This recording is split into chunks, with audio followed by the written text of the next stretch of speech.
Assalamualaikum to all my brothers and sisters all around the world, pati na rin po sa ating mga kapatid sa ibang relihiyon. Kamusta po kayong lahat?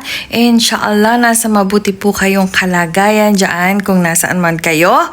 Dahil po kami dito sa Pilipinas, magulong magulo. So, ayan na nga guys. I would like to present this video.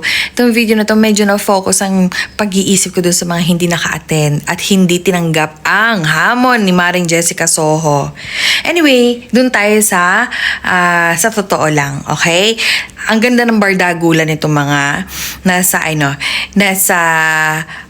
live telecast na nagbardagulan na yon. Sila Senator Bato, kalaban si Franz. Medyo natuwa ako, pero ang i-feature ko dito sa video na to is kung sino yung mga hindi kumasa sa hamon ni Maring Jessica at itong mga kumasa. Okay? Nandiyan ang profile nila. Kayo na ang humusga. Okay? So, yun lamang guys. Don't forget to like and subscribe. Grabe. Mga hayop kayo. Nood-nood na lang. Pindutin nyo muna yung like. Pindutin nyo din yung subscribe. Ganon. Tampaling ko kayo eh. So yun lamang guys. Maraming salamat. At good morning ulit. Assalamualaikum. Ito po ang listahan ng mga kandidatong tumanggi, umatras at hindi tumugon sa aming imbitasyon. May kandidato ring hindi pinayagan ng korte na magbigay ng panayam. At makakasama natin ngayong gabi, Valenzuela Representative Eric Martinez, Independent. Congressman Martinez, ang tanong ng bayan, matatapos na po ang pangatlong termino nyo bilang kongresista. Bakit ang puntiryahu nyo ngayon ay pagka-senador? You have 20 seconds. Eric Morales Martinez mula sa lungsod ng Valenzuela, nagsimula ng paglilingkod bilang choir at pianista sa simbahan, isang Katoliko. SK Kagawad, Barangay Kagawad, Konsehal ng Bayan, Vice Mayor at Congressman. Legislatura, 33 years of experience. Ang trabahong senador ay paggawa ng batas. Susunod, Attorney Jimmy Bondok ng PDP Laban. Attorney Bondok, isa kang composer, singer at naging miyembro rin ng Board of Directors ng PAGCOR. Parang ang layo po ng nilaktaw nyo dahil gusto nyo ngayong maging senador. Bakit po? Ako po ay naniniwala sa tunay na pagbabago ng isip at ng puso. At katulad po ng pagbabago na ginawa ko sa aking buhay, gusto ko rin pong baguhin ang Senado bilang isip at puso ng bayan. Gusto ko magkaroon ng diplomasya at disiplina sa Senado, lalo na ang diplomasya na ang pagiging magalang sa pagtalakay ng mga problema ng bayan natin. Dating Party List Representative Teddy Casino ng Makabayan.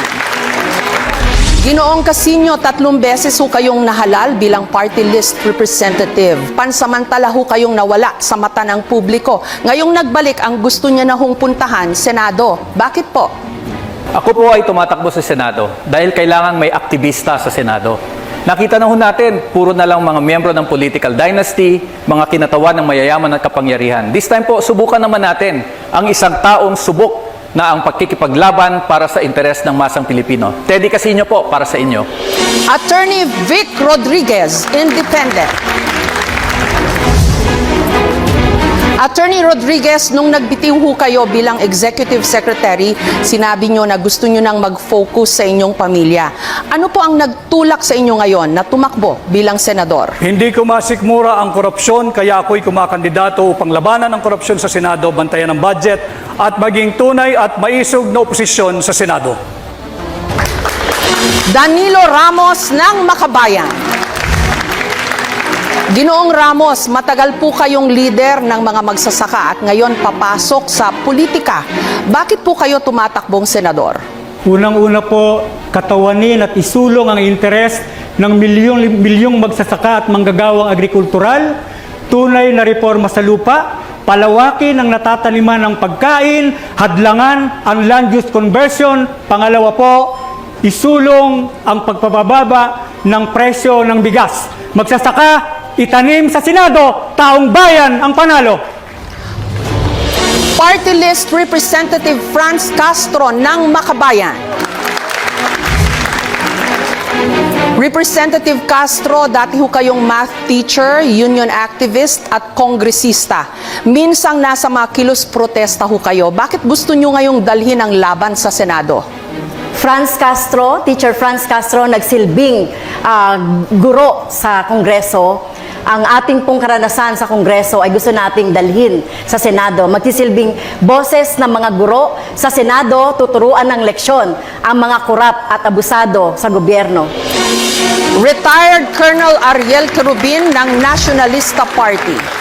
Colonel Querubin, isa ho kayong Medal of Valor awardee at matagal nang retirado bilang sundalo.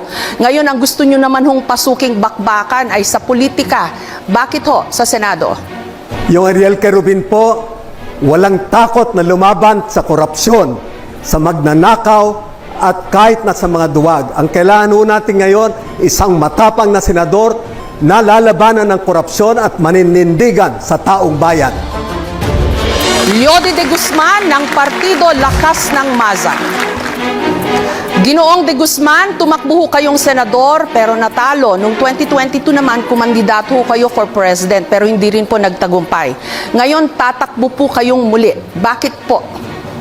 Hindi ko matanggap na ang tatakbo uli ngayong sa pagka-senador ay mga dating mga politiko na nagbalik-balik na sa pwesto pero wala naman nagawa sa problema ng masang Pilipino. Kung ano yung problema ang hinihingi ng mga manggagawang Pilipino noon, hanggang ngayon problema pa rin.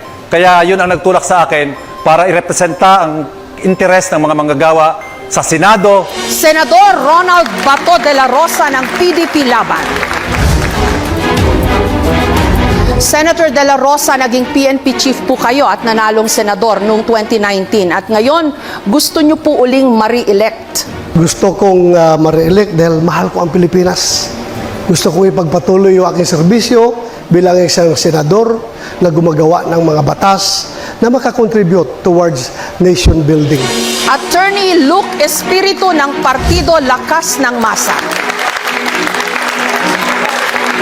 Attorney Espiritu, hindi po ito ang unang beses niyong tumakbo para sa Senado. Nabigo ho kayo noong 2022. Bakit gusto niyo huling sumabak o sumubok sa pagkasenador?